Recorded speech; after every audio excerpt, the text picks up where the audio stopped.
do nosso web encontro.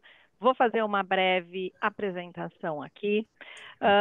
Eu sou a Sandra Pérez, analista do PagBank e também diretora de relações com empresas e também eventos aqui da PMEC Brasil. E esse web encontro é basicamente para a gente falar um pouco, né, sobre o setor, né, a qual a gente vai conversar hoje, é sobre bancos.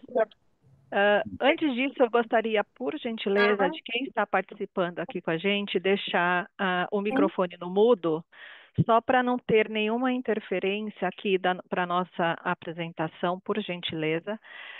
Retornando aqui, né, agradecer aí imensamente tanto o Isaac quanto também o Michel. Esse web encontro é basicamente para a gente falar um pouco sobre o setor, né, e hoje a gente vai estar aqui falando um pouco sobre o setor de bancos, né, então quem estará participando aqui com a gente é o senhor Isaac Sidney, que é o presidente da FEBRABAN, que é a Federação Brasileira de Bancos, que fará uma apresentação aí sobre o setor, falando como que está hoje, né, o setor de bancos, como que ele vem se modificando e também suas perspectivas. E também a gente vai ter a participação posteriormente aí do senhor Michel de Paula Bezerra, que ele é o analista CNPI do Research do PagBank, que aí ele vai abordar a questão mais micro, né, a questão mais dos bancos, né? Então a gente tem aí uma visão setorial com o senhor Isaac, também com o presidente da FEBRABAN, e também depois a gente vai ter a abordagem aí para fechar, né, essa nossa conversa, fechar o nosso entendimento sobre esse setor, que é muito interessante e também bastante importante, né, para a economia, enfim, aí para o desenvolvimento aqui do Brasil. Então, sem querer me alongar muito, só queria falar para todos que esse evento está sendo gravado, tá? Inclusive, vocês até ouviram aqui a gravação e também estará disponível posteriormente no YouTube da APMEC Brasil e também no site da APMEC Brasil, tá? Sem querer me alongar, né? Eu já falei quem serão os palestrantes, os brilhantes palestrantes que estarão conosco aqui. Então, vou passar agora a palavra para o presidente, né, da FEBRABAN, o senhor Isaac Sidney, para ele passar um pouco, né, da visão dele sobre o setor de bancos. Então, senhor Isaac, deixo a palavra aí com o senhor, para você passar aí um pouco a visão para a gente e depois a gente abre para as perguntas e posteriormente passo a palavra aí para o Michel para ele falar um pouco sobre os bancos, né, propriamente aí as empresas dos bancos. Então, senhor Isaac, a palavra é sua. Muito obrigado. Eu tenho uma grata satisfação de poder estar aqui com a MEC nesse encontro virtual. Recebemos o convite e prontamente aceitamos o desafio de poder compartilhar a nossa visão sobre a conjuntura econômica, mas em especial sobre o setor bancário, sobre o mercado de crédito, que são temas que tocam o core business do nosso setor, da nossa indústria. E eu tenho aqui algumas informações, alguns dados, alguns slides para compartilhar. Procurarei ser breve, mas eu acho útil que eu possa também, de alguma forma, mostrar em números e em dados um pouco dessa visão. Eu estou aqui na FEBRABAN praticamente já há 5 anos e meio. Temos aqui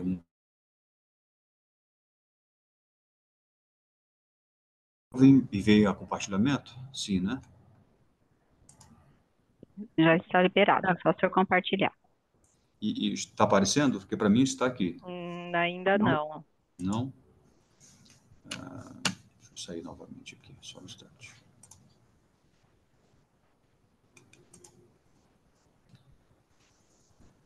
Tá, aqui novamente.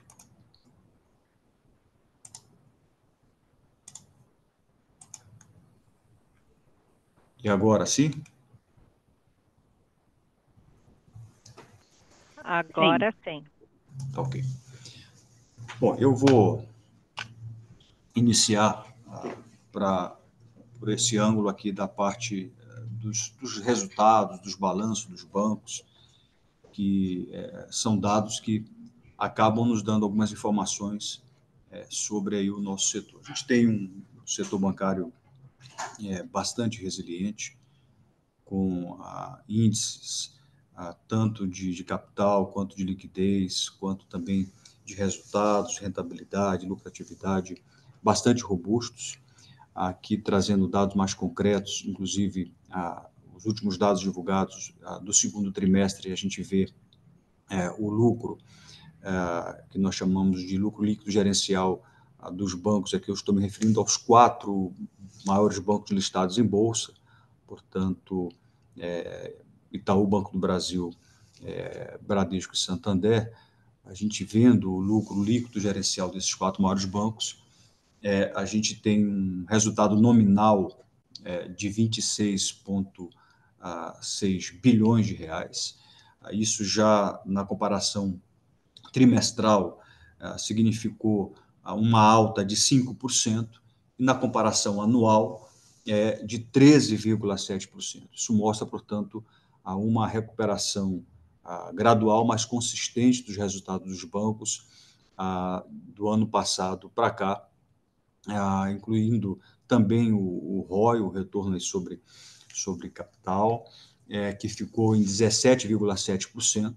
Isso significa, de fato, uma trajetória de recuperação que vem se confirmando, que vem se consolidando.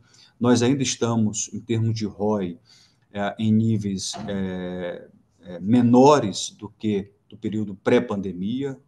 Ali em 19, nós estávamos com 19% de ROI, mas dá para ver uma trajetória clara de recuperação quando a gente verifica aqui esse gráfico com as 2 informações, o lucro líquido gerencial e também o ROI. Dá para ver uma trajetória de... Oi. Presidente, eu acho que não está passando. A gente está visualizando a primeira página da apresentação. Eu acredito que é porque não esteja em apresentação. A gente está vendo... Teria que apertar aí embaixo, como se fosse a apresentação. Aí consegue fazer a mudança. Vocês estão só na capa da apresentação, é isso? Isso, só está aparecendo a capa. Você consegue pegar, Fabi, para passar? Só um instante, então. Compartilhar aquela tela. Aí resolveria. Só um instante. Como for compartilhar. Tem que ser por ali, então? Acho que é mais fácil. Aí o senhor leu suas anotações, não sei se tem, e compartilha aquela tela. Só um instante, por favor.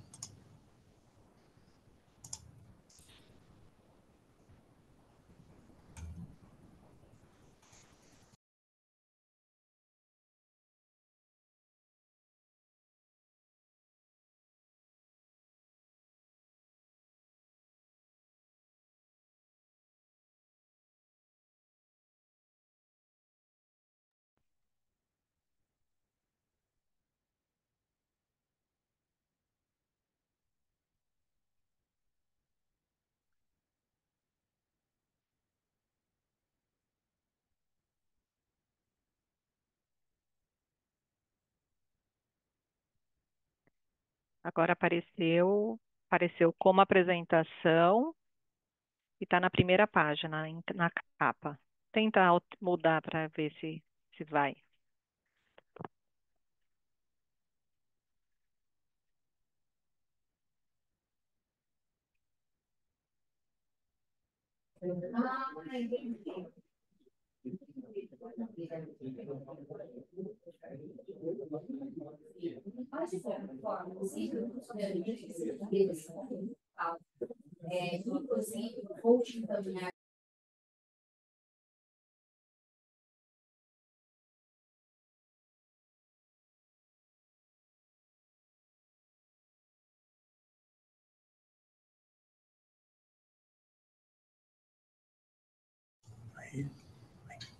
Desculpe, agora me ouvem e veem?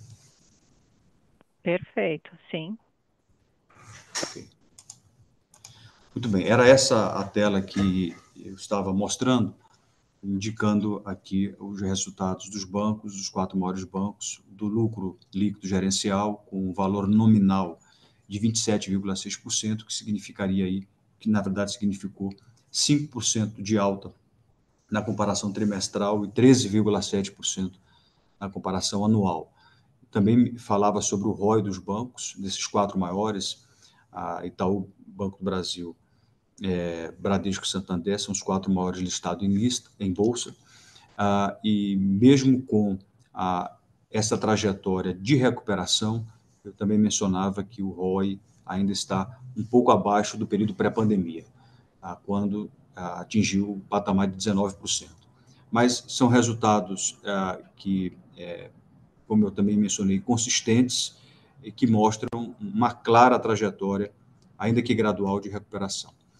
Sobre a margem financeira, que é uma métrica também importante, está passando o slide, certo? Sim, estamos vendo aqui a margem financeira. Perfeito.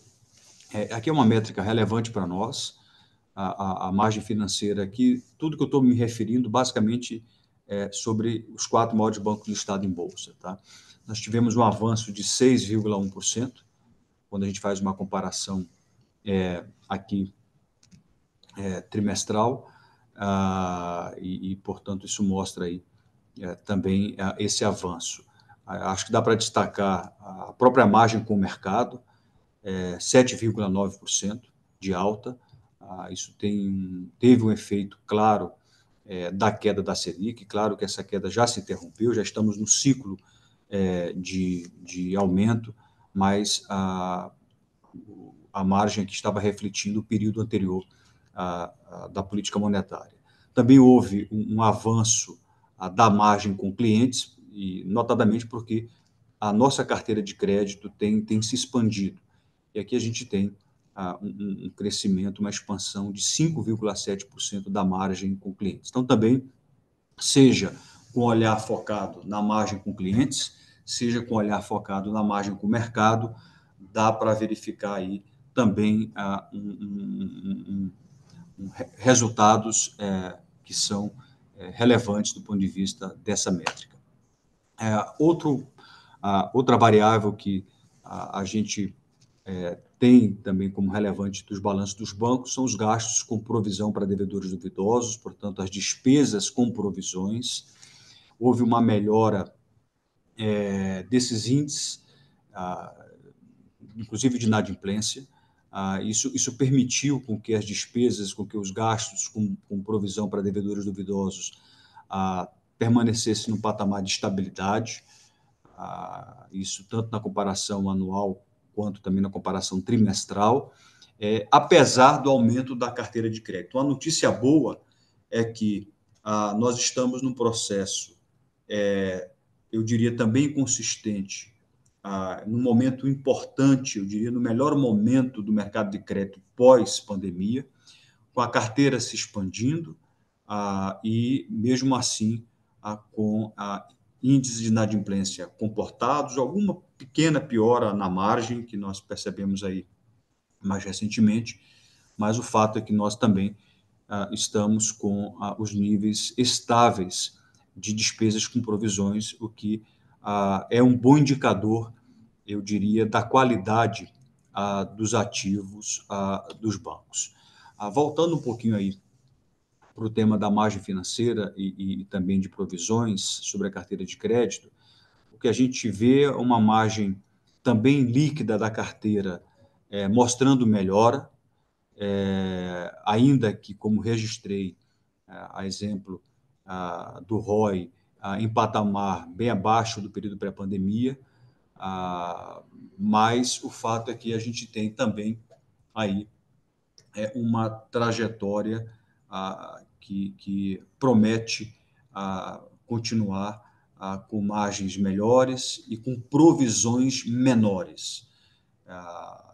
Como se nós pudéssemos dizer que, pós aquele período de anomalia do mercado de crédito e até de disfuncionalidade do mercado de crédito da pandemia, nós, de fato, estamos agora com os balanços dos bancos sob a ótica das provisões, da inadimplência, das repactuações que foram feitas, eu diria, numa direção promissora. Olhando um pouquinho mais aqui para a inadimplência geral, eu daqui a pouco vou entrar em detalhes do próprio mercado de crédito, de algumas linhas em especial, mas o fato é que a inadimplência dos maiores bancos tem recuado. Isso vale tanto para as famílias, para a carteira das famílias, quanto para a carteira corporativa, naquelas linhas que nós chamamos de linhas contínuas, que para nós tem uma relevância muito grande, e, portanto, a gente vê um comportamento benigno da inadimplência dos 4 maiores bancos em relação ao total da indústria. Isso sugere, como aqui está mencionado, que os maiores bancos, com esse comportamento benigno da inadimplência, têm puxado para baixo o indicador de inadimplência, enquanto que a inadimplência dos demais players parece ainda estar um pouco pressionada. Aqui a gente vê na linha vermelha a inadimplência de PF, de PJ, desses 4 maiores bancos. A gente vê em relação a famílias, melhor dizendo. Na linha azul, a gente vê o comportamento da trajetória aqui da inadimplência PJ desses maiores bancos. Traduzindo esse slide, é um comportamento benigno que tem influenciado, inclusive, na média da taxa de inadimplência. Quando a gente vai para o que nós chamamos de carteira de crédito ampliada, dos 4 maiores bancos listados em bolsa, a gente tem um crescimento trimestral próximo a 4%, do segundo TRI ante o primeiro, e em 12 meses a gente tem um crescimento da carteira de crédito ampliada desses 4 bancos de 9%, ou seja, próximo de um crescimento de 2 dígitos, o que também mostra o quanto que a participação desses 4 bancos no total de ativos tem relevância. Esses 4 bancos têm uma participação, tem um market share aí de 46,7%. Esse é um nível que está acima do período pré-pandemia. Isso, como aqui também menciono, reforça que tem havido um ciclo forte de crescimento do crédito nesse período, e, ao mesmo tempo, se preserva o apetite desses bancos para continuar elevando o crédito até o final do ano. Mesmo com o novo ciclo de aperto monetário, a nossa percepção, olhando a trajetória do mercado de crédito, é que a gente não deve ter mudanças para pior na média, na expansão do crédito. E aqui acho que vale a pena a gente entrar um pouco mais no mercado de crédito propriamente dito. Então, o que eu mencionava é uma expansão forte. Nós estamos, nesse momento, em 12 meses, com o crédito crescendo em 10,1%. Significa dizer que já é um crescimento maior do que nós tínhamos no mesmo período do ano passado. Tem alguns fatores que acabam, digamos, fundamentando esse crescimento. Nós estávamos naquele ciclo anterior de queda da Selic, portanto, em 12 meses impactou positivamente. Tivemos, como eu mencionei, uma melhora nos níveis de inadimplência dos bancos. Para além disso, o mercado de trabalho aquecido, com o aumento da massa salarial, com o aumento da renda, isso também fez com que as famílias acabassem podendo demandar mais crédito e crédito para o consumo, em linhas menos arriscadas. Também nós tivemos, em relação às empresas, uma normalização da oferta e da demanda. Eu falo normalização porque nós iniciamos o ano passado com um abalo forte no crédito das empresas em razão das fraudes na Americanas e da recuperação judicial na Light e na Oi. Ali houve uma aversão a risco de crédito muito grande do ponto de vista corporativo, e o fato é que, de meados do ano passado para cá, a gente está vendo aí uma boa recuperação, ainda que gradual, do crédito para as empresas. Focando um pouquinho mais no crédito para as famílias, é um crédito que está crescendo acima de 10%, quando nós fazemos um zoom para o crédito para pessoas físicas. Quando a gente pega, por exemplo, o crédito para as famílias com recursos livres, aqui à esquerda, esse crédito está crescendo 10,7%. O crédito com recursos direcionados, basicamente rural e imobiliário, para as famílias está crescendo a 12,4%. Portanto, um crescimento que vem se consolidando, e um crescimento saudável, benigno, em linhas menos arriscadas. Acho que essa que é a notícia relevante. Por exemplo, o financiamento de veículos está crescendo 18,7%, e o crédito pessoal não consignado 17%, 17,7% aqui em 12 meses. Isso mostra um bom dinamismo de algumas linhas destinadas às famílias, e também a gente vê ainda cautela dos bancos em relação à tomada de risco, que é bom. Vê também o espaço para melhorar o desempenho do consignado como um todo para as famílias, e eu estou me referindo a praticamente todas as linhas de consignado, tem crescido aí abaixo do potencial, o que é uma notícia boa, significa dizer que tem espaço para a gente também avançar. A inadimplência das famílias, ela se estabilizou, houve um recuo importante no final do ano passado, agora a gente tem uma certa estabilização. Tivemos alguma piora marginal, por exemplo, no cartão rotativo, no parcelado com juros, o que trouxe aqui e ali algum impacto. Não achamos que é uma tendência, mas é um movimento que, como está aqui consignado, merece atenção. A gente tem buscado alguns estudos para tentar entender por que essa inadimplência ainda não continua no ritmo de queda, por que estabilizou. Tem alguns fundamentos para isso. A baixa renda, por exemplo, passou a ter mais acesso ao crédito, e é uma faixa de tomadores de crédito com maior propensão à inadimplência, mas o fato é que, na média, a gente tem um comportamento também benigno da inadimplência das famílias. Em termos de comprometimento de renda, ainda que esteja no nível elevado, a gente, de 22 para cá, está vendo aí algum recuo de 2 pontos percentuais, basicamente, no comprometimento de renda das famílias, mas é um patamar ainda elevado. Com o olhar agora voltado para as empresas, como eu mencionei, a gente está num processo de normalização, depois do grande risco de crédito para as empresas no ano passado. Houve uma performance muito fraca, e a carteira, sobretudo com recursos livres para as empresas, tem mostrado uma recuperação boa. Por outro lado, a gente também está vendo aí uma migração para o mercado de capitais, o que também é uma notícia boa, também é positivo. O nosso foco para as empresas se dá também para o segmento de pequenas e médias empresas. Tem aqui uma inadimplência ainda alta, a gente vai falar um pouco sobre isso. Isso pode estar afetando o apetite dos bancos para esse segmento corporativo.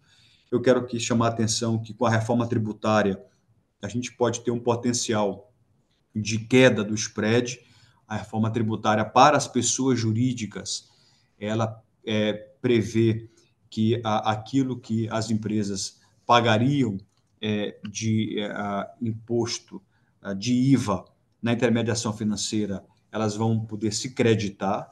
Então, a gente tem aqui, eu diria, como está escrito, um potencial que ainda nós não sabemos estimar, mas o fato é que tem aqui um caminho para baratear o custo do crédito para as empresas com a aprovação e com a regulamentação e implementação da reforma tributária. E aqui eu chamaria a atenção para a inadimplência das micro e pequenas empresas. Tem despertado, sim, cautela por parte do setor bancário. Essa inadimplência, ela estacionou no patamar elevado. Vejam aqui à direita que a inadimplência está em 4,5%, a linha vermelha, e não está ainda com sinais de queda. Não é à toa que nós estamos bastante empenhados em apoiar o programa Acredita do governo, que é um programa que é uma espécie de desenrola para os microempreendedores individuais, chamado MEIs, e também para micro e pequenas empresas. Em termos de comportamento da trajetória de juros do spread bancário, nós estamos agora com um novo ciclo de aperto, sem horizonte para saber quando é que o Banco Central faria uma mudança desse ciclo. Não se sabe qual é a intensidade do aperto monetário, não se sabe ainda por quanto tempo esse aperto monetário, esse novo ciclo vai perdurar, mas nós podemos também verificar aqui que, pelas mesmas razões que levaram à expansão da carteira de crédito, a uma melhora dos índices de inadimplência, que foi o ciclo anterior de queda da Selic, e também o aumento da composição em linhas mais seguras e melhoria dos índices de inadimplência, nós conseguimos aí, nos últimos meses, ter uma trajetória de queda tanto das taxas médias de juros quanto do spread bancário. Dá para ver claramente aqui nesse slide que a gente tem aí 4,5 pontos percentuais de queda da taxa média de juros nos últimos meses e 3,5 pontos percentuais de queda do spread bancário. Então, a gente conseguiu navegar com uma expansão da carteira, diminuindo taxas médias de juros, diminuindo o spread bancário, o que também faz com que o ambiente tenha ficado melhor para a concessão de crédito. A gente tem também visto o comportamento dos bancos públicos e privados. A nossa carteira hoje total, pessoas físicas e jurídicas, dá 6,1 trilhões de reais, 6,2. Aqui arredondando para 6 trilhões, a gente tem que 57% do saldo vem esse saldo dos bancos privados e 43% dos bancos públicos.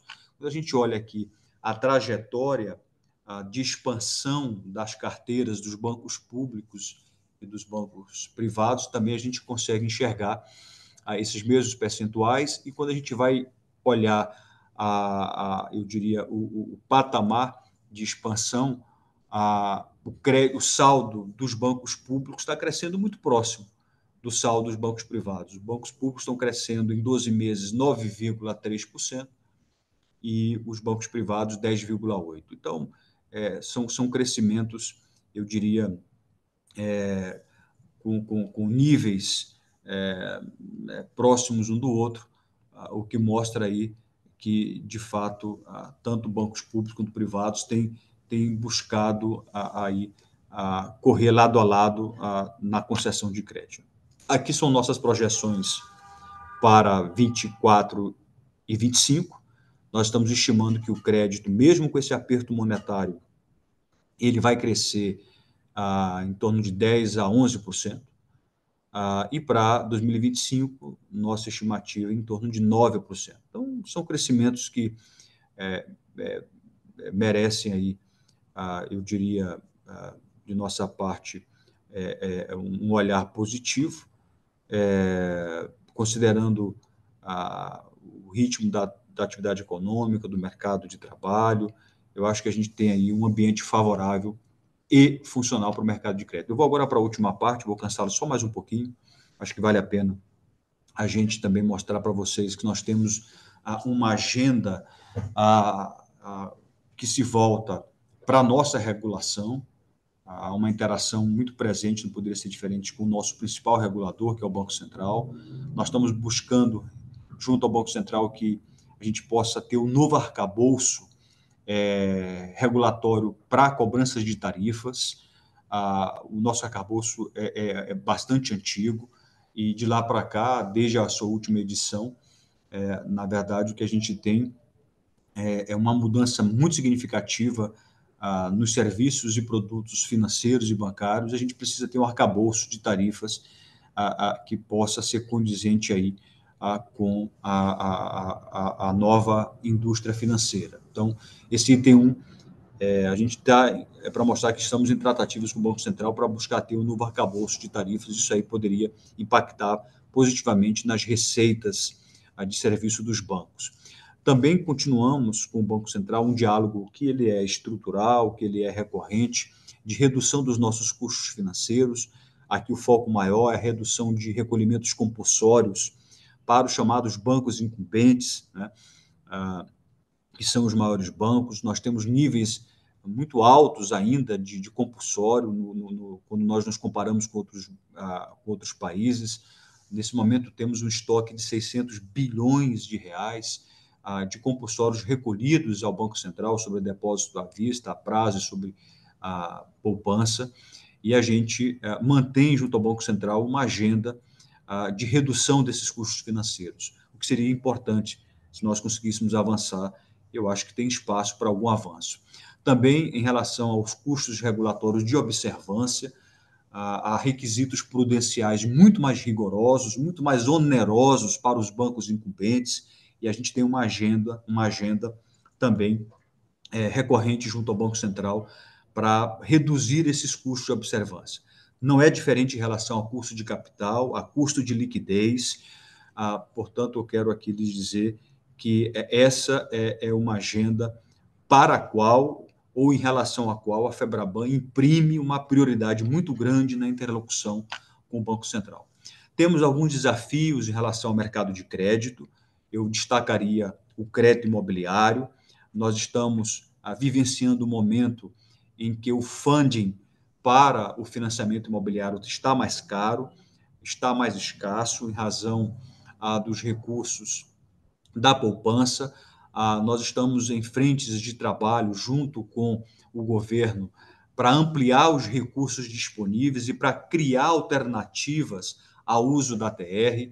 Há discussões sobre estimular o financiamento com base no IPCA e também na ampliação das fontes de financiamento do crédito imobiliário. O crédito imobiliário está crescendo 11% ao ano em 12 meses.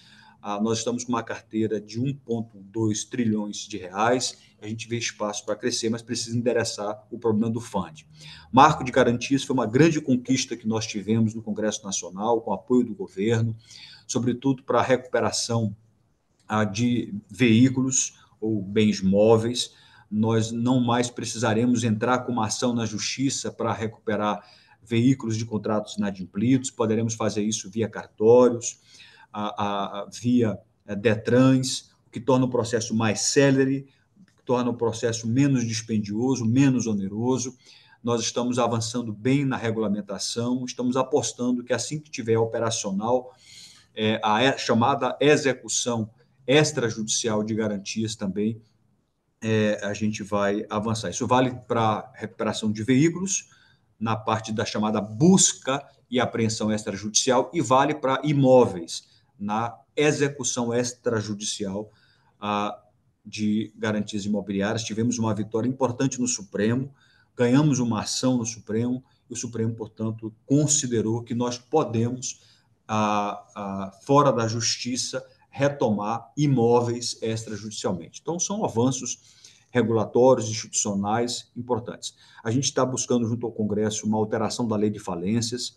Nós temos problema de governança com as falências decretadas no Brasil, um processo muito moroso de recuperação de crédito. A cada $1 que nós recebemos em garantia das empresas que entram em recuperação judicial em falência, a gente só consegue recuperar 20 centavos de dólar, é muito pouco, e a gente precisa melhorar, portanto, a efetividade da recuperação de garantias e a governança dos processos falimentares. Tem um projeto de lei tramitando no Congresso, a gente vai precisar imprimir um ritmo um pouco mais forte para tentar convencer o parlamento a aprovar esse projeto de lei. E o crédito consignado, aqui nós temos também desafios, porque são várias linhas de consignado, essas linhas elas são regulamentadas por ministérios diferentes, por exemplo, o Ministério do Trabalho, o Ministério da Previdência, o Ministério do Desenvolvimento Social, o Ministério da Gestão Pública, e nenhum desses ministérios tem uma conexão com a pasta econômica, com o Banco Central. Isso torna o processo de definição do teto de juros dessa linha um processo ruim, e a gente tem buscado a centralização dessa regulamentação ou junto ao Ministério da Fazenda, ou junto ao Conselho Monetário Nacional. A gente tem tido reveses relevantes no crédito consignado para o INSS, com quedas artificiais do teto de juros que o Ministério da Previdência vem fazendo, e estamos buscando, portanto, corrigir esses problemas. E, por fim, eu destacaria para vocês aquela agenda regulatória do Banco Central. Existe uma agenda regulatória que nós demandamos do Banco Central, eu já mencionei aqui para vocês, e existe uma agenda regulatória que o Banco Central demanda do setor. É uma agenda pesada. O Banco Central está por aprovar um novo marco de resolução bancária, que é importante, o nosso marco de liquidações, de estabilização de empresas do nosso setor, é da década de 70, precisa mesmo ser atualizado. Nós estamos embora com um padrão internacional, estamos sendo cobrados por organismos internacionais, o Brasil, para que nós tenhamos um novo marco de resolução bancária, estamos apoiando. Tem toda a implementação das regras contábeis do IFRS 9. Recentemente, a gente conseguiu uma medida provisória para fasear a compensação do estoque de crédito tributário, é uma demanda nossa. Tem toda a agenda de Basileia para implementar. A gente conseguiu avanços importantes com o Banco Central para diminuir o requerimento de capital que incidiria sobre os bancos incumbentes. A gente teve êxito nessa agenda, mas é uma agenda muito extensa, que toca o risco operacional, o risco de mercado e outros pontos importantes dessa agenda regulatória. E tem também toda a parte de regulamentação do marco cambial, que também foi algo relevante. Bom, eu sei que foram muitas informações, eu procurei aqui, de alguma forma, embora tendo, sei disso, cansado aqui a audiência, mas uma visão do mercado de crédito, setor bancário, dos nossos números, balanços, resultados, e eu que venho do Banco Central, lá estive por 17 anos, fui diretor do Banco Central, fui procurador-geral do Banco Central, estou há 5, 6 anos na Febraban, posso lhes assegurar que continuamos com um setor bancário muito forte, resiliente, com muita capacidade de capital, de liquidez, com resultados robustos e com um nível de competitividade também relevante, mesmo com a abertura da indústria. Desculpem aí por ter me prolongado. Imagina, muito obrigada aí pela apresentação, foi excelente essa visão completa, né, dos bancos aí, do cenário e do setor como um todo, né? Quero agradecer, eu sei como a agenda do senhor presidente é muito ocupada. Ontem mesmo, né, senhor presidente, o senhor estava com o presidente Lula, o ministro Haddad, discutindo realmente com os grandes bancos, o setor como um todo. Não sei como que está o seu tempo, mas a gente já vai iniciar, não sei qual é o horário que o senhor tem aqui até com a gente, para a gente já iniciar as perguntas e posteriormente a gente entra na parte mais micro, onde o Michel Bezerra vai passar aí a visão quanto ao analista, né, do setor aí dos grandes bancos, tá? Consigo ter qual horário aqui com o senhor presidente? Olha, eu idealmente precisaria ficar até às 17, quando eu entraria numa outra agenda. Perfeito. Então, a gente vai falar aqui, pegar algumas perguntas, podem deixar já as questões aqui no chat, tá? Que eu vou passando aqui para o senhor presidente. E antes disso, eu queria fazer eu mesma uma pergunta aqui.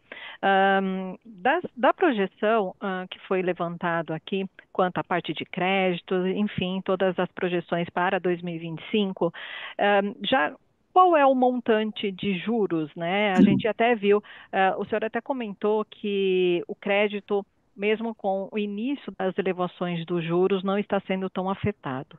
Mas tudo depende de quanto prolongado vai ficar esses juros e até qual é o percentual de mais elevações, né?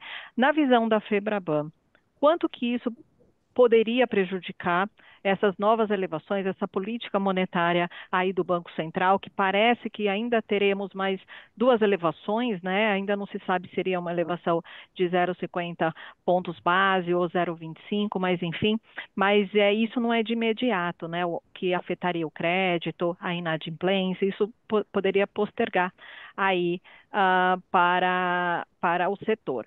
O quanto que na projeção que o senhor passou para a gente, o quanto que está embutido de elevações aí dos juros e o quanto que isso poderia efetivamente afetar, se caso se prolongar, né, que a previsão para 25 também já é aumentada aí a Selic, nossa, né? O quanto que isso pode afetar aí a parte dos bancos de crédito e também na parte de inadimplência. Tá. Olha, vendo aí projeções do próprio mercado, temos estimativas de uma alta entre 100 a 200 pontos. Não sei se será exatamente isso. Eu acho que a grande questão que se coloca é qual será a intensidade do aperto e por quanto tempo. Claro que quanto maior a intensidade e por mais tempo se prolongar esse aperto monetário, isso vai trazer pressões no custo de captação, isso vai trazer pressões no custo do crédito, no custo do dinheiro. Por hora, ao menos em 24, nós estamos mantendo as nossas projeções de crescimento em 2 dígitos da carteira de crédito como um todo, entre 10,5% e 11%, um crescimento em 12 meses. A gente está vendo outros fatores que contribuem positivamente para conseguirmos manter uma expansão da carteira, como o próprio mercado de trabalho aquecido, o aumento da massa salarial, aumentos reais, inclusive, do rendimento. A gente fez um trabalho de repactuação de dívidas bastante significativo da pandemia para cá, e, portanto, a gente conseguiu, para além de iniciativas próprias, também com o Desenrola, que é um programa do governo, a gente conseguiu, de fato, repactuar um volume significativo de dívidas. Eu diria que estavam até adimplidas e boa parte inadimplidas, o que nos permitiu, de fato, deixar os balanços dos bancos melhores, mas se realmente nós tivermos uma atuação da política monetária mais intensa em relação ao aperto e por tempo que seja mais prolongado, dificilmente isso deixará de ter impacto no mercado de crédito. Por hora, nós estamos mantendo as projeções que tínhamos tanto para 24 quanto para 25, mas a gente precisa aguardar um pouquinho as próximas decisões do Copom, eventuais sinalizações, eventuais guidance que eles vão indicar para que a gente possa ou não manter as nossas projeções em relação ao mercado de crédito. Perfeito. Vou pegar uma pergunta aqui do chat, né? Pergunta do Haroldo Levi. Ele gostaria de saber, com os riscos climáticos aumentando a cada ano, que deve continuar, né? Como vê a posição dos bancos, já que esse aumento de risco pode fazer os juros do crédito subir e os credores, sejam empresas ou pessoas físicas, entram mais em dificuldade nos seus negócios, né? E também nas vidas. Como que isso pode, algum pode perder? Aqui falou para mim o iníciozinho da pergunta, está se referindo ao risco? Os riscos, sim, todos esses riscos climáticos que a gente está vendo. Olha, esse é um tema, assim, sem dúvida, também que tem aí o que pode ter impacto no mercado de crédito. A gente está vendo, seja com a tragédia do Rio Grande do Sul, ou seja com a seca, a gente está vendo, de fato, aí impactos relevantes, até mesmo no preço de energia, no preço de alimentos, né? E a gente precisa, de fato, entender um pouco melhor qual é a extensão disso. Por exemplo, o segmento do mercado de crédito relevante é o do crédito rural, né? E o quanto que os riscos climáticos e os impactos do que a gente está vendo pode impactar nesse segmento do crédito.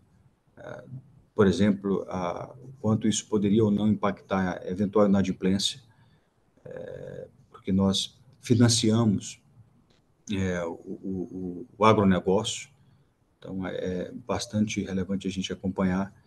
Nós temos uma atuação muito voltada do setor para finanças sustentáveis. Acho que isso é um ponto também relevante. Nós, recentemente, criamos uma autorregulação voltada para o financiamento da indústria de carne, e nessa autorregulação os bancos que aderiram em quase sua totalidade se comprometeram a adotar políticas de emprestar recursos para frigoríficos e para matadouros que não estejam em áreas de desmatamento ilegal. Temos hoje praticamente 22% de toda a carteira de crédito corporativo dos bancos, ela financia atividades sustentáveis. Nós temos métricas e taxonomia que nos mostram que esse é um caminho importantíssimo de financiarmos empreendimentos sustentáveis. Então, há toda uma preocupação nossa com a agenda da sustentabilidade. E sobre os riscos climáticos, também todo o monitoramento e preocupação que temos o quanto isso pode impactar, por exemplo, no agronegócio.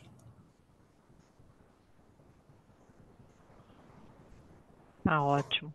Temos outra pergunta aqui, que inclusive ele até aborda um dos slides, seria na página 5, os slides, aquele que foi mostrado sobre o patamar médio dos gastos com PDD. Ele levantou aqui, o Renato Odo, ele levantou que o porquê, né, que teve uma elevação bem considerável no quarto trimestre de 2022. A que se deve essa forte alta no PDD? Olha, nós tivemos uma concessão de crédito forte durante a pandemia, né? Naquele momento, nós bem nos lembramos que havia uma necessidade muito grande de injeção de liquidez na economia. O Banco Central, bancos públicos, bancos privados tiveram uma atuação relevantíssima para injetar liquidez em 20, 21, 22. O crédito, portanto, se expandiu bastante. A Selic foi a 2%, no período mais agudo ali da pandemia. E houve, portanto, uma sobreoferta de crédito. Isso, sobretudo na baixa renda, fez com que os patamares de inadimplência se elevassem bastante. Nós tivemos alguns momentos críticos dos níveis de inadimplência durante a pandemia, e isso levou os bancos a fazerem muitas provisões. E de lá para cá a gente vem normalizando esse processo. Então, uma das razões é essa: houve uma sobreoferta de crédito, sobretudo para baixa renda, e isso impactou na inadimplência, impactou nas provisões. Tá ótimo. Tem uma pergunta do José Alves Bento, que ele fala se a Febraban tem pesquisas que indiquem como a pessoa física vê o setor bancário, no sentido de ter seus desejos, suas dúvidas sobre todos os serviços do setor. A que se deve a alta rotatividade dos bancários dentro do segmento? Tá. Acho que são dois temas aí. O primeiro, nós temos duas pesquisas que procuram aí medir e nos informar sobre essa percepção. Uma chama-se Radar Febraban e outra Observatório Febraban. E exatamente nessas pesquisas a gente procura colher essas percepções. Nós publicamos essas duas pesquisas com uma periodicidade ali a cada 3 meses, etc. Podemos depois disponibilizar para vocês o link. E o segundo ponto, eu entendi que é da rotatividade da força de trabalho dos bancários, né? Bom, eu não sei se esse turnover é tão discrepante em relação a outros a outras atividades aí da economia, a outros setores da economia, melhor dizendo. Nós temos, nesse momento, aí uma mão de obra em torno de 460 mil colaboradores. Tivemos, talvez, uma substituição de mão de obra em razão da própria evolução do sistema financeiro, da inovação forte, da grande digitalização por que passou o setor financeiro. Então, aquele setor bancário em que outrora tínhamos como grande ativos as próprias agências, a capilaridade física, nós temos um outro setor, uma outra indústria, isso certamente impacta aí, eu diria, a substituição da mão de obra, mas a gente mantém patamares, eu diria, guardadas as proporções, levando em conta as circunstâncias, que não nos coloca aí num ranking de um setor com maior perda de mão de obra. Mas ele falou sobre rotatividade. Pode ser que de fato, isso tenha acontecido, mas eu penso que tudo isso faz parte de um processo de substituição, de qualificação da nossa mão de obra, levando em conta a forte digitalização e inovação por que passou o setor financeiro nos últimos anos. Perfeito. Tenho mais duas perguntas por conta do tempo aqui, tanto do senhor presidente, quanto também a gente tem uma outra apresentação aqui do Michel, mas eu vou passar mais duas perguntas, caso depois não respondido, né, as questões que foram colocadas aqui no chat, peço a licença aí para o senhor presidente, depois posteriormente passar para a Denise ou para o senhor mesmo para responder, e aí a gente aqui da APIMEC Brasil encaminhar para aqui para os nossos ouvintes, tá? Mas eu gostaria de fazer duas perguntas. Uma delas é uma que está bem em evidência aí no mercado, né? Muito se falam, tanto nas TVs, quanto também nos noticiários, quanto as bets, né? As bets vêm preocupando muito. Por que isso, né? Porque está ocorrendo um endividamento muito forte das famílias, né?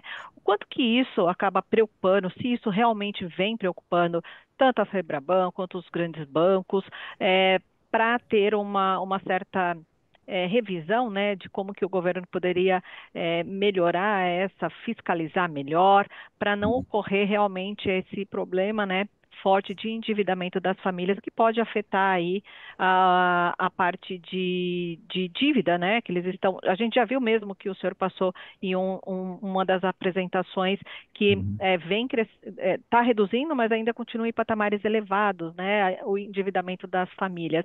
E o quanto que isso preocupa realmente os bancos e o que a Febraban está fazendo perante aí o governo, enfim, a conversa para dar uma certa melhorada, uma fiscalizada nessas bets.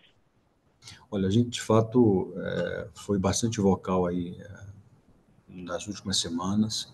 Todo o nosso foco ele tem basicamente, eu diria, uma dupla visão.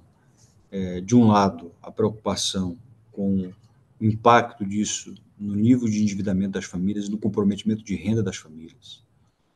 A atividade bancária, sobretudo de crédito, é uma atividade de risco, e o risco de crédito ele tem nas suas modelagens de fato como fator determinante, dentre outros, o nível de endividamento e o nível de comprometimento de renda.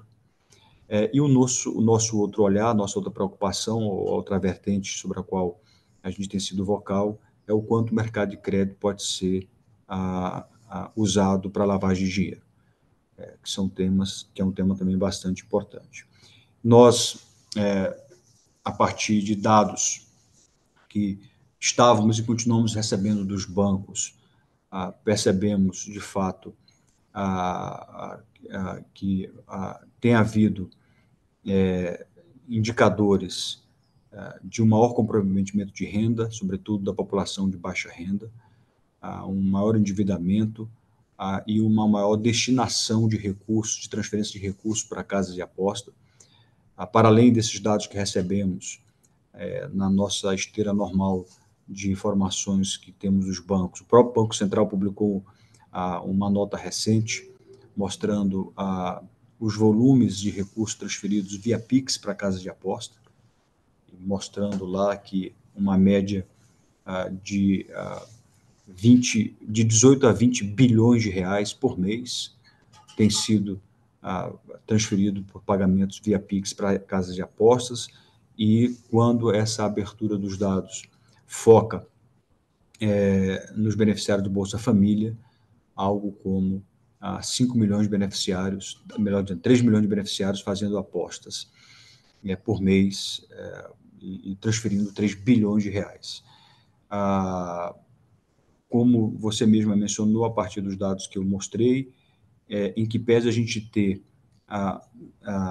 um comportamento de estabilidade, tanto no nível de endividamento quanto no nível de comprometimento de renda, para o nosso padrão, são níveis ainda elevados, e essas duas variáveis têm um peso muito grande no risco de crédito. E essa, portanto, é a nossa preocupação. Por isso, nós temos proposto ao governo algumas medidas restritivas. Inicialmente, nós propusemos que o cartão de crédito, que já tinha uma vedação, que essa vedação fosse antecipada para de imediato, para pagamento de apostas. Depois, inclusive, nós defendemos que o PIX pudesse também ter restrições, sobretudo para a população de baixa renda, dada essa nossa preocupação. E a segunda, de lavagem de dinheiro, nós propusemos também ao governo que criasse um grupo de trabalho multigovernamental e multissetorial para aprofundar e que pudesse ser bastante contido o governo nessas autorizações, até que ele pudesse se aparelhar, ter toda uma regulação e condições de supervisão, de fiscalização desse mercado de crédito, que é um mundo desconhecido, um terreno bastante aberto, com impactos e dimensões que poucos de nós conhecemos, se é que alguém conhece com profundidade. Então, esse é o nosso olhar, o olhar para o impacto no endividamento das famílias, no comprometimento de renda e em ilícitos financeiros. Perfeito.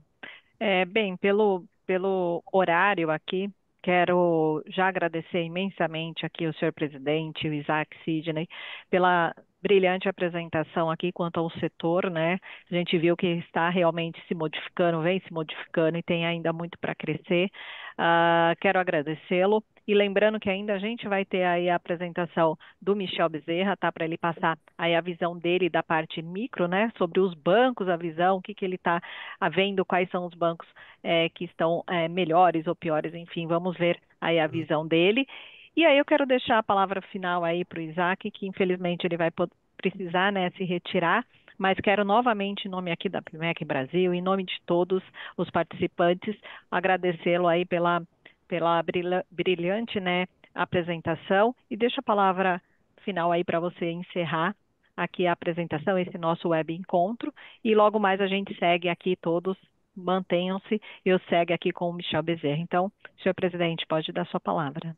A minha palavra final é de agradecimento por essa oportunidade. A gente tem aproveitado essas janelas que nos são oferecidas para conversar com vários segmentos setoriais que representam a economia como um todo e, portanto, como eu mencionei no início da minha fala, é uma satisfação para nós poder ter esse espaço e fazer esse compartilhamento da nossa visão do setor, da economia, da conjuntura, e deixar uma mensagem também da importância do setor bancário enquanto setor estratégico para a economia e de toda a disposição que temos de continuar financiando a economia como um todo.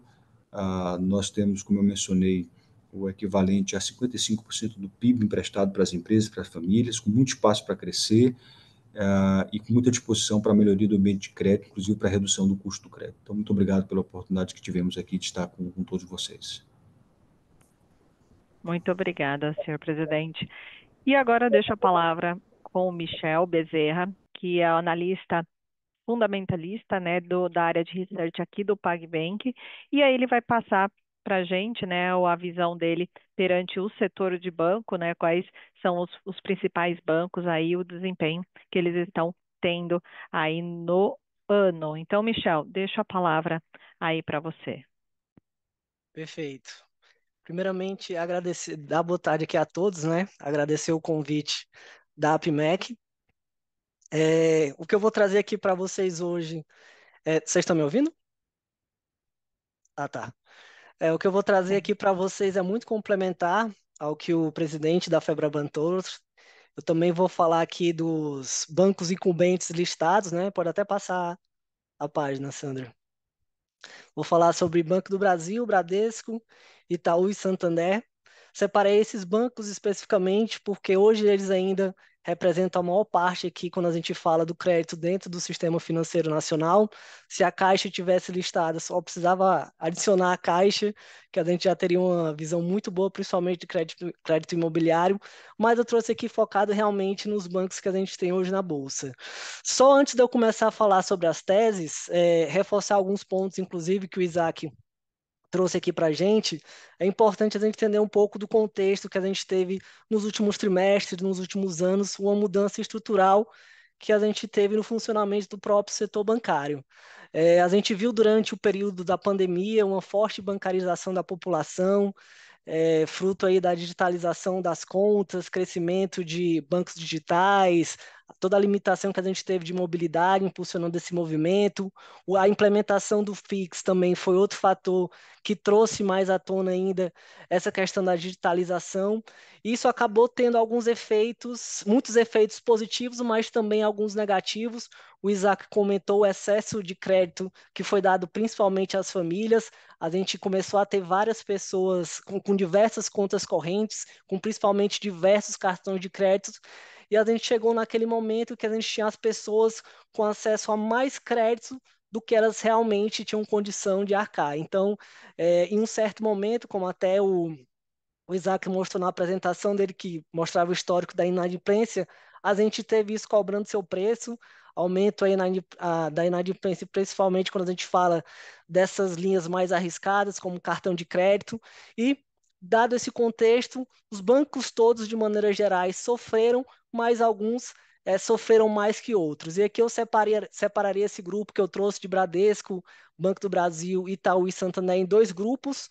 Um grupo que conseguiu ter uma gestão de risco mais assertiva, tinha ali talvez um perfil de cliente um pouco mais premium, de média e alta renda, que trouxe uma maior resiliência nesse período, que também teve ali um mix mais favorável também de carteira de crédito, principalmente quando a gente fala aqui do Banco do Brasil, a parte do crédito rural, que é bem específico aqui do banco, então traz essa resiliência para a carteira de crédito do banco. Então, o grupo positivo que conseguiram seguir entregando um resultado bastante sólido, eu diria que foi Itaú e Banco do Brasil, e aqui no outro grupo que realmente sofreu com toda essa questão que eu falei de endividamento das famílias, aqui eu complemento também com outro fator que o presidente da Febraban trouxe, que foi toda a complicação que a gente viu ali do emblemático RJ da Americanas, o RJ de outras empresas, a alavancagem de maneira geral que algumas empresas tomaram, principalmente no período da pandemia,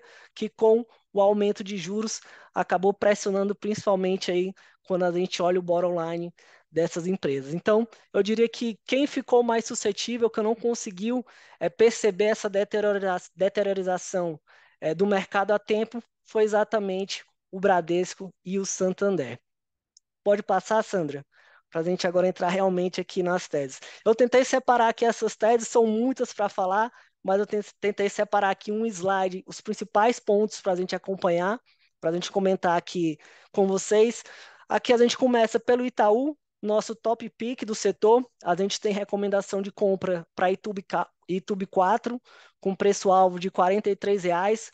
Quando a gente olha aqui nesse último quadrinho à direita, a gente vê ele negociado atualmente a um price earning dos próximos 2 meses em torno de 7,88, um price book em torno de quase 2 vezes, 1,7 vezes.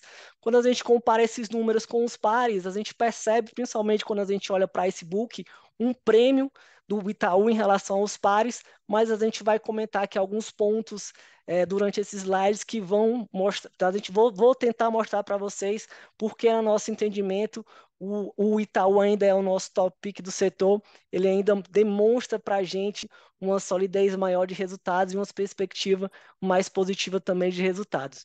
Passando aqui rapidamente sobre o histórico do Itaú, fundado em 43, um evento muito importante aqui para a história do Itaú foi a fusão com o Unibanco em 2008, transformando ele no maior banco privado aqui do país. Vale a gente comentar também sobre o tamanho aqui da carteira de crédito do Itaú, uma carteira de crédito de 1,2 trilhão, a maior carteira quando a gente compara ele com o Banco do Brasil, Santander e também com o Bradesco. No último trimestre, no segundo TRI de 24, a gente teve essa carteira crescendo em torno de 8,9%. Aqui eu estou falando da carteira de crédito ampliada, tá? Então a gente teve uma aceleração nesse crescimento aqui da carteira, conversando muito com aquilo que também o presidente da Febraban trouxe, que aos poucos vinha acelerando essa carteira de crédito, e a gente viu isso acontecendo também aqui no Itaú. De novo, vale aqui até eu fazer um complemento daquele que eu trouxe do contexto do cenário, que apesar da gente separar esses grupos nos que foram bem e o que nos que foram um pouco pior, de maneira geral, todos, quando perceberam a deterioração aqui do mercado, seguiram o mesmo caminho que foi fugir um pouco daquelas linhas mais arriscadas que vinham tendo problema de inadimplência, principalmente aqui eu cito a parte do cartão de crédito, e focando naquelas linhas mais seguras, colateralizadas, como o próprio Isaac trouxe, o consignado, crédito imobiliário, mais recentemente aqui o financiamento de veículos. Então, buscando realmente trazer essa proteção e fugindo do que a gente chama de crédito clean, sem nenhum tipo de colateral por lado. Então é importante a gente entender que essa dinâmica de crescimento vem muito focado nesse tipo de produto e ainda complementando muito focado não naquela pessoa física de mais baixa renda, mas voltada ali principalmente do público de média e alta renda. Então esse é um pouco aqui do contexto do crescimento da carteira de crédito do Itaú, crescimento positivo, como eu comentei, 8,9% no segundo TRI. Vale a gente comentar também sobre inadimplência, mostrar aquilo que eu comentei, que tiveram alguns bancos que tiveram uma gestão de risco da carteira muito assertiva. A gente consegue ver isso no Itaú. Atualmente, aqui no segundo TRI, ele teve uma taxa de inadimplência em torno de 2,7%, mas a gente percebe que durante todo esse período, a pior taxa de inadimplência, aqui falando acima de 90 dias que ele teve, foi de 3%. Então, mostrou realmente que isso é algo histórico já do Itaú, essa capacidade, né, esse know-how muito assertivo quando a gente fala em gestão da carteira de crédito, gestão do risco da carteira de crédito. Outro ponto interessante também para a gente comentar é o crescimento do lucro, aqui trazendo o lucro dos últimos 12 meses em torno de 38,2 bilhões, crescimento de 16% ano contra ano, novamente mostrando essa força aqui do Itaú para mostrar esse crescimento do lucro quando a gente pega aqui os últimos 12 meses, e talvez o ponto mais emblemático quando a gente fala do banco é a questão da rentabilidade. A gente tem um Itaú hoje rodando, se a gente pega os últimos 12 meses, em torno de 20,7% o ROI.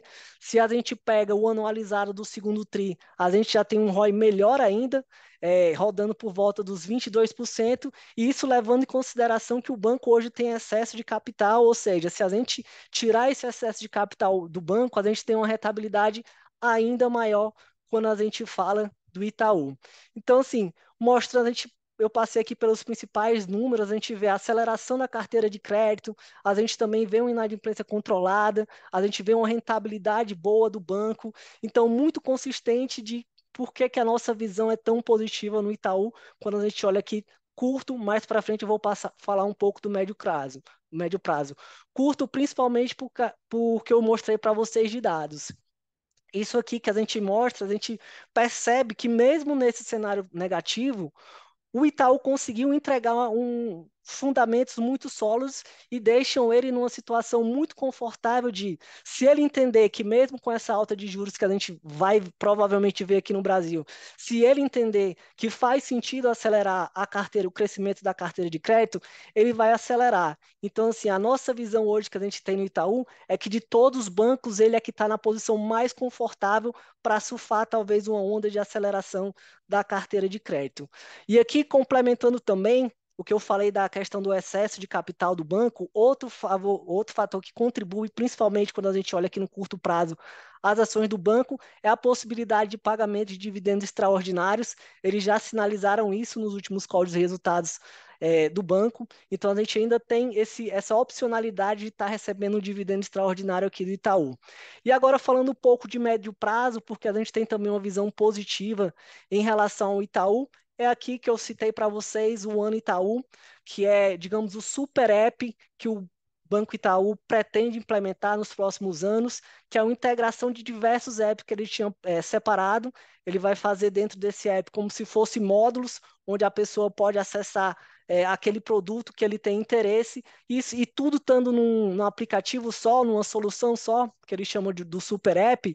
A gente tem uma possibilidade, inclusive, de crescimento de carteira, crescimento de receita, inclusive de serviços, de outros produtos, como seguro, etc., por meio de cross-sell, otimizando aí essa jornada do cliente, tornando o Itaú cada vez mais digital. Então, eu diria que o top pick do Itaú, mesmo como eu comentei, talvez um price book um pouco mais elevado que os pares, tendo esse prêmio aqui no Itaú, é nessa questão que está confortável para acelerar quando precisar, tem essa questão da possibilidade dos dividendos extraordinários, e a gente também tem aqui, no médio prazo, pensando essa solução de super app, é uma solução que a gente vê muito interessante, que mostra que o banco realmente está antenado com a mudança do setor, está se digitalizando, se modernizando para estar, principalmente, aí, competindo num cenário bancário bem mais competitivo.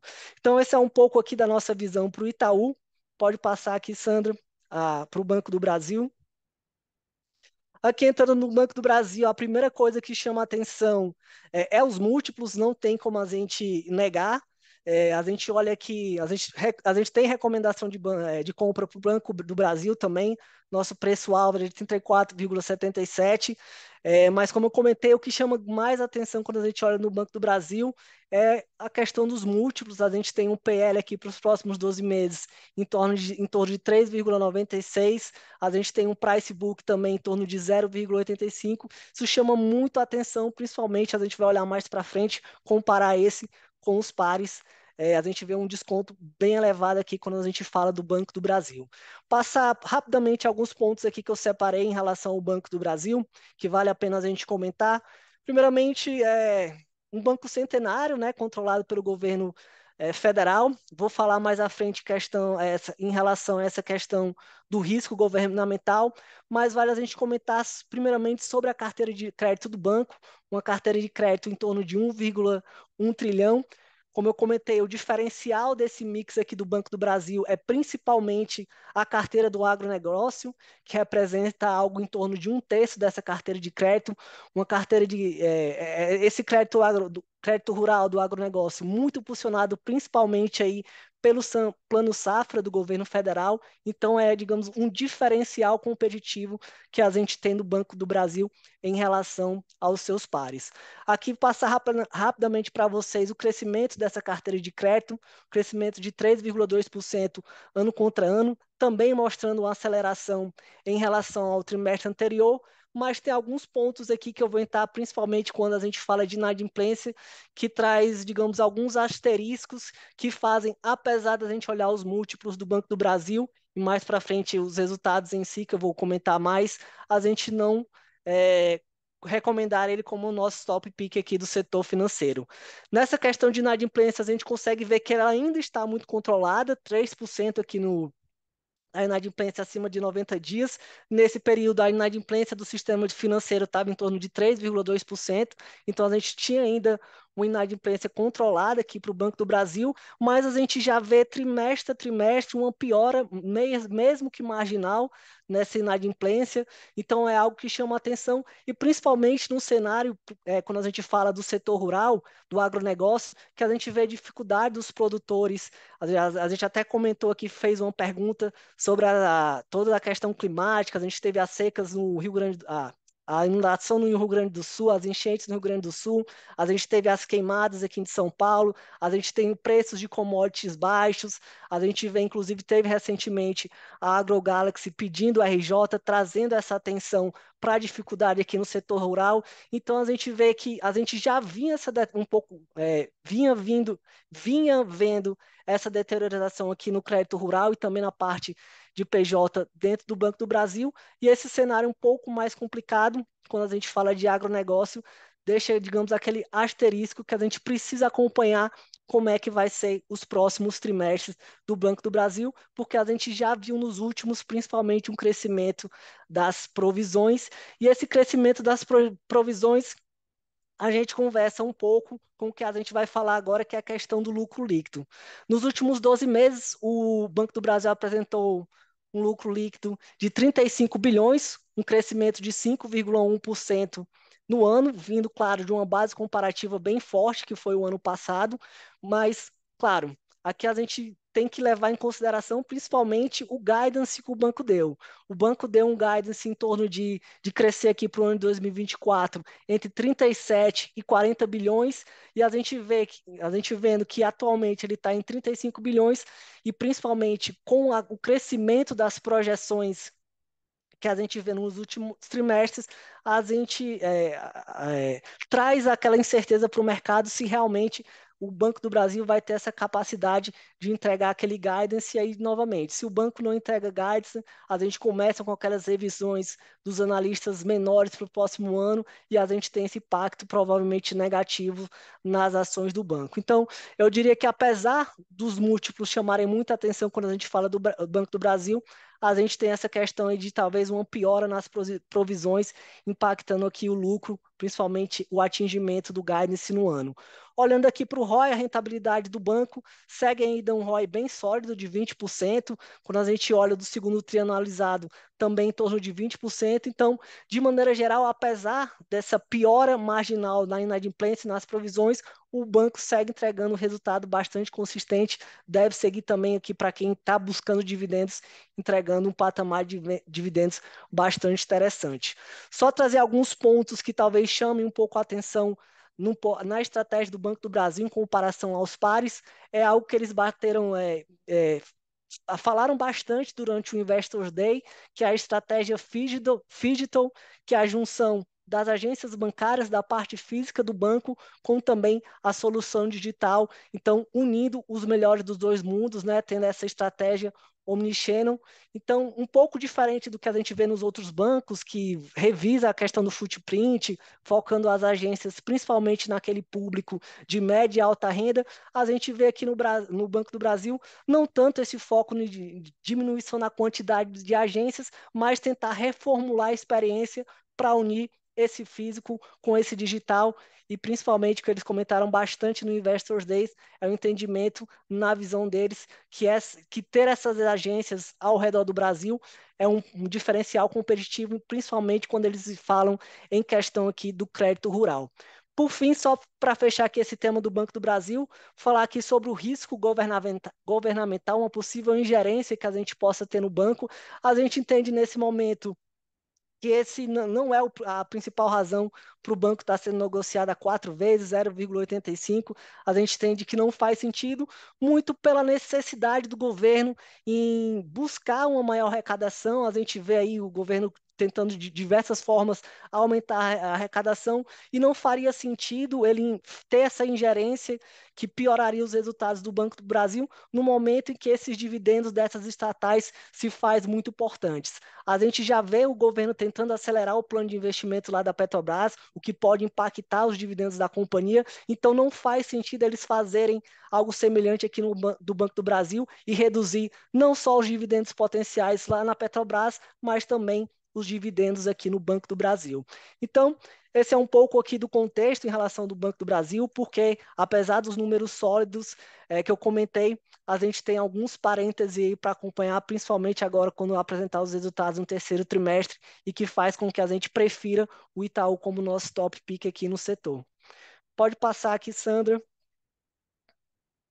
Vou correr um pouquinho para não passar aqui da hora, mas falando sobre o Bradesco e principalmente de Santander, Aqui a nossa visão para o Bradesco é uma visão de manter para as ações, nosso preço-alvo de 16,53, a gente tem um PL aqui para os próximos 12 meses em torno de 7,25 e um price book em torno de 0,28. A nossa visão entre Bradesco e Santander é muito mais uma escolha de qual a gente entende que é o melhor nesse momento, comparando principalmente aqui múltiplos. A gente entende que o Santander está no momento um pouco à frente aqui no Banco Bradesco, quando a gente fala que, principalmente, em melhor operacional, a gente entende que o Santander está uns passos à frente, a gente vai ver um pouco disso quando eu falar aqui dos números. Então, entrando aqui primeiramente no Bradesco, banco aí fundado em 43, segundo maior banco privado aqui do Brasil. Quando a gente vai olhar para a carteira de crédito do Banco Bradesco, a gente tem 902 bilhões dessa carteira de crédito, aqui falando carteira de crédito ampliada.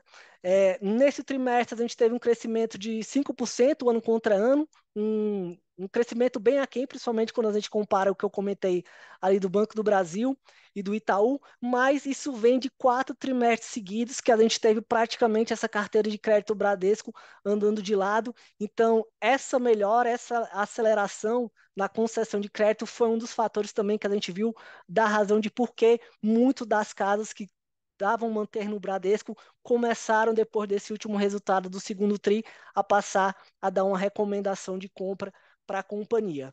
Falando aqui sobre inadimplência acima de 90 dias, o banco está entregando algo em torno de 4,3%. A gente vê novamente um resultado pior do que comparado com os outros bancos, mas uma melhora gradual ao longo do tempo. Aqui o pior momento que a gente pode dizer em termos de inadimplência do Bradesco foi em setembro de 23, onde a gente tinha a inadimplência de 90 dias rondando em torno de 6,1%. Então a gente consegue ver claramente uma melhora gradual, mas com algum espaço ainda para melhorar marginalmente conforme a gente passar aqui trimestre a trimestre. Vale a gente comentar também aqui sobre o crescimento do lucro líquido nos últimos 12 meses. No total, aqui no segundo TRI de 24, a gente teve um lucro líquido de 16,4 bilhões, um crescimento também muito aquém do que a gente poderia esperar aqui para o Bradesco, em torno de 5,2% ano contra ano, mas novamente, assim como eu comentei em relação à carteira de crédito que estava de lado, quando a gente olha que esse lucro líquido nos 12 meses, tri a tri, a gente vinha quedas sequenciais na lucratividade do banco, então a gente tem reversão aqui nesse segundo tri, quando a gente tem essa visão do acumulado dos últimos 12 meses. Falando um pouco aqui sobre a rentabilidade do Bradesco no período, a gente teve o banco, aqui, o ROI nos últimos 12 meses em torno de 10,2%. Quando a gente olha para o segundo TRI, o resultado anualizado, a gente tem um banco rodando em um ROI em torno de 11,5%, quase 12%, então mostra que realmente ele está nessa tendência de melhora e principalmente a gente vê essa melhora ao longo dos últimos trimestres. Aqui o pior momento que a gente teve quando a gente olha esse resultado trimestral anualizado foi uma rentabilidade de 9,4% em dezembro de 2023. Então, linha a linha, a gente consegue ver essa melhora do Bradesco.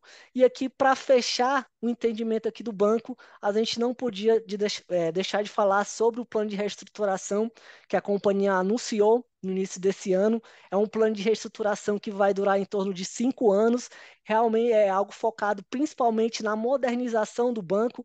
Aqui eu sinto alguns pontos aqui para trazer para vocês que vale a gente chamar a atenção, que é um foco principalmente quando a gente fala em RH, em pessoas, na parte de tecnologia, como eu comentei, buscando modernizar o banco, buscando aumentar a estrutura quanto do banco, quando a gente fala em questão de dados, está na nuvem, tornar cada vez mais esse banco digital, buscar também soluções de inteligência artificial, que é algo que, de maneira geral, os bancos vêm tentando, seja ela para tentar ser mais assertivo na questão de gestão de risco de crédito, na captação ali de crédito junto ao cliente. Então a gente vê talvez um pouco atrasado em relação aos outros, mas a gente vê também agora o Bradesco buscando esse caminho.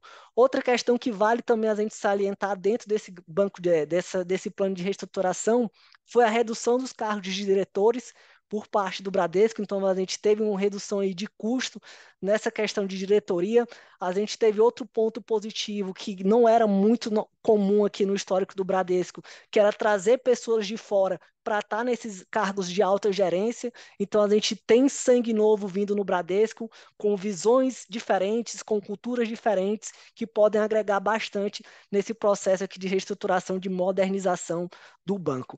E por fim, assim como os outros bancos, um foco bastante na alta renda. Historicamente, o Bradesco era muito conhecido pelo massificado, pelo aquele foco na baixa renda. Isso foi um dos motivos que fez o banco sofrer bastante. Aqui, quando a gente vê essa questão de lucratividade, rentabilidade do banco, aumento de provisões, e a gente vê essa guinada, esse foco agora um pouco maior quando a gente fala de alta renda. Sandra, pode passar agora para o Santander, só para a gente finalizar.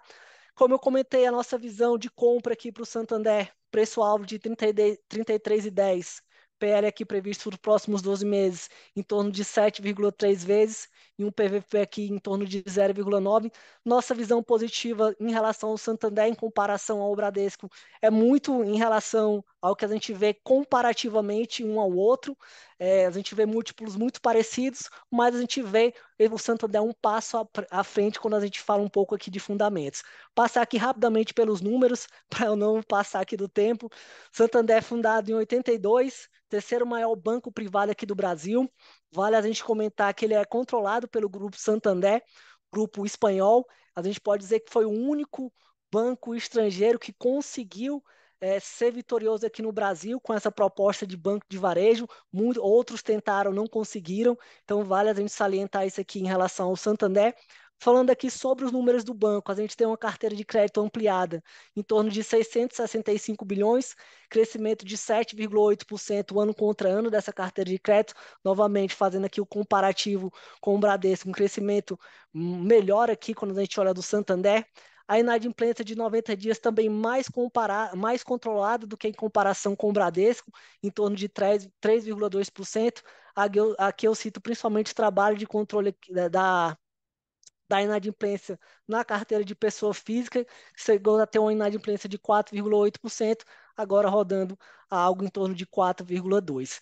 Lucro líquido aqui nos últimos 12 meses em torno de 11,2 bilhões, crescimento de 22,5% ano contra ano, bastante expressivo, mas muito explicado também pelo comitê para esse movimento de de-risking da carteira de crédito, esse movimento que para o Santander começou bem antes do que os outros bancos, até fazendo o gancho que a gente comentou daquele quarto TRI de 22, que fizeram uma pergunta para o Sidney, em relação a por que dessa piora tão grande. Esse foi o pior período quando a gente fala aqui do Santander. Já fazendo aqui o gancho para o ROI. Nesse período, o ROI do Santander, quando a gente olha o trimestral anualizado, estava rondando em algo em torno de 8,3%. Então, a gente teve realmente um impacto muito grande de provisão aqui do Santander no quarto TRI de 23. Quando a gente olha aqui anualizado o resultado do segundo TRI de 24, a gente já vê um ROI bem melhor, em torno de 15,5%, maior novamente do que o Bradesco. E no próprios 12 meses, a gente tem um ROI aqui de 3,1% novamente, maior do que o Banco do Bradesco, mostrando que ele está um passo à frente nessa melhora operacional. E aqui falando um pouco sobre estratégia, a gente comentou aquele foco do Bradesco, tentar focar aqui no alta renda, e a gente já vê esse trabalho ocorrendo aqui também no Santander, quando a gente fala também no crescimento do Santander Select, no crescimento também de assessores no AAA que foi implementado, na integração da própria Toro Investimentos aqui no ecossistema do Santander. Então, de maneira geral, a gente não vê muito sentido esses múltiplos parecidos entre Santander e Bradesco, tendo em vista que a gente vê aqui o Santander alguns passos à frente quando a gente fala em termos de fundamento em relação ao Bradesco. O único ponto, talvez, que eu fizesse um parêntese de por que talvez o mercado prefira o Bradesco em relação ao Santander, em relação à liquidez do papel, tá longe de ser o Santander está longe de ser um small caps, mas quando a gente fala aqui de grandes investidores estrangeiros, grandes fundos, a gente tem ainda uma disparidade muito grande em relação à liquidez da Unity, por exemplo, aqui do Santander, em comparação a qualquer uma das ações, das principais ações negociadas, seja ela de Bradesco, seja ela de Itaú, ou seja ela de Banco do Brasil. E aqui, só para finalizar, um pouco do compilado de tudo isso aqui que eu trouxe. Pode passar aqui, por favor, Sandra, os slides. Aqui que eu trouxe o tamanho da carteira de crédito, né? Itaú e Banco do Brasil, aqui os maiores, seguidos ali para o Bradesco e Santander. Quando a gente olha na inadimplência, quem distou um pouco mais aqui é o Bradesco, mais controlado é o Itaú novamente, mostrando a gestão de risco aqui do banco. Pode passar aqui de novo, Sandra. Aqui o lucro líquido novamente. Itaú e Banco do Brasil entregando o maior lucro líquido. Bradesco muito pressionado ainda por conta das maiores provisões. Isso aqui é lucro líquido nos últimos 12 meses, tá? Aqui em milhões de reais. E o ROI também, como a gente comentou, Itaú e Banco do Brasil nos últimos 12 meses rodando algo em torno de 20%. E Santander e Bradesco vem aos poucos nesse processo, trimestre a trimestre, de buscar uma melhoria. Como eu comentei, Santander rodando algo em torno de 13% e o Bradesco aqui em torno de 10%. Pode passar só para a gente fechar aqui. Múltiplos, como eu comentei, Itaú, muito parecido com Santander e Bradesco, e aqui em PL, próximos 12 meses, quem chama a atenção, como eu comentei anteriormente, o Banco do Brasil, e PVP, aquele prêmio que eu comentei por conta de tudo que eu comentei, todo o diferencial que eu tentei passar aqui para vocês, um prêmio aqui para o Itaú, em comparação com os outros pares, Bradesco negociado a uma vez book, e os outros com algum desconto em relação ao book. Então é isso, espero que eu tenha. Passei 2 minutos aqui do meu tempo, mas espero que eu tenha passado um pouco da visão. É pouco tempo para passar muita coisa, mas espero que tenha, de alguma forma, aí, ajudado na visão de vocês e ter conseguido passar um pouco da nossa visão em relação a esses nomes aí listados na Bolsa. Muito obrigada, Michel. Mais uma bela apresentação. Realmente, o setor de bancos, né, precisa de um tempo muito maior, né, do que esse que a gente teve, mas esse Web Encontro é basicamente para a gente tentar, né, um pequeno tempinho aí pegar aí várias informações, tanto da parte setorial, né, onde a gente traz as associações, né, quanto também a parte micro que a gente traz aí os analistas. Muito obrigada, Michel. A gente já tem perguntas aqui para você, tá? Vai dando uma olhada aí, mas antes disso eu gostaria de avisá-los que todas as perguntas que ficaram sem respostas, tá? A gente vai encaminhar tanto para o senhor Isaac, quanto também aqui para o Michel, caso não dê tempo da gente fazer as perguntas e as respostas aqui, tá? E posteriormente, Fabiana vai distribuir aí para vocês, tá? E junto também com com o nosso com a nossa parte, né, do relatório que a gente vai mandar para vocês responderem algumas perguntas, para ver se esse web encontro foi vantajoso, se vocês gostaram ou não, ou se tiverem alguma sugestão, também pode colocar aí no questionário, tá, de avaliação, que aí posteriormente a gente traz melhorias aí para todos. E lembrando, para finalizar aqui, para fazer a pergunta para o Michel, lembrando que esse web encontro está sendo gravado, tá? Então, logo mais estará disponibilizado no site da APMEC Brasil para vocês olharem novamente caso seja necessário. Então vamos lá, né, Michel? Vamos para as perguntas. Aqui a gente tem algumas questões. Uma primeira pergunta é do Renato Odo. Ele pergunta, na verdade, se todos os preços alvos aí considerados por você já tem aquela tendência de alta da Selic. Perfeito. Vale frisar aqui, como eu comentei, a gente tem algumas incertezas em relação, principalmente, não falo nem tanto, a gente tem as incertezas em relação para onde vai a Selic, mas a gente também tem as incertezas em relação a qual vai ser o apetite dos bancos em relação à carteira de crédito. Então, eu diria que as projeções hoje, com até o Isaac comentou, é de a gente ter um apetite dos bancos nesse crescimento de crédito, ter também um controle da inadimplência, e essa questão da Selic eu acho que vai ser realmente incorporada ao longo do tempo, quando a gente tiver uma maior visibilidade. Então eu diria que hoje a gente tem uma incerteza tanto da Selic, como também em relação a esse apetite do crescimento dos bancos ao longo do tempo. Eu diria se a gente para ter um pouco melhor a gente vai poder ter um pouco melhor de noção quando a gente tiver esses resultados agora do terceiro tri, onde os bancos vão comentar a visão deles, o que é que eles estão pensando em carteira de crédito, como é que eles estão vendo o cenário macroeconômico de inadimplência. Eu acho que vai dar, a gente pode ter revisões aí de preços quando sair esse terceiro trimestre. Perfeito. Temos uma segunda pergunta aqui do Haroldo Levi. Ele pergunta referente à parte do Banco do Brasil, né, onde a participação no agro não aumenta muito o risco em relação aos eventos climáticos extremos. Qual as taxas de desconto você usa para o BB contra, por exemplo, do Itaú, para chegar no preço-alvo, olhando os próximos anos? É muito complicado a gente tentar incorporar uma taxa de eventos climáticos, principalmente esses extremos não previsíveis, aqui no banco. A gente consegue ter talvez uma previsibilidade maior de impactos no resultado no curto prazo, mas eu acho que assim seria eu penalizar demais o Banco do Brasil em função disso. Da mesma forma que a gente pode comentar essa questão dos riscos climáticos, que é um risco, a gente pode considerar talvez que hoje, de novo, qual foi o fator que tornou a carteira do Banco do Brasil mais resiliente no último ciclo de crédito? Foi exatamente o agro. Então, eu poderia justificar da mesma forma de usar uma taxa de desconto menor lá atrás por causa dessa carteira de crédito rural, em comparação talvez com a carteira que estivesse focada principalmente em cartão de crédito. Então, eu diria que hoje a gente, ou pelo menos da minha parte, não vejo ainda algo palpável que eu consiga incorporar numa taxa de desconto e explicar talvez essa penalização do Banco do Brasil em relação aos pares. Perfeito. E para encerrar aqui, temos uma última pergunta do José Alves Bento, que ele pergunta, né, sobre as expectativas de crescimento dos bancos digitais sobre os bancos tradicionais. Pode-se dizer que o fenômeno, né, de crescimento desses bancos está controlado pelos bancos dominantes no cenário brasileiro?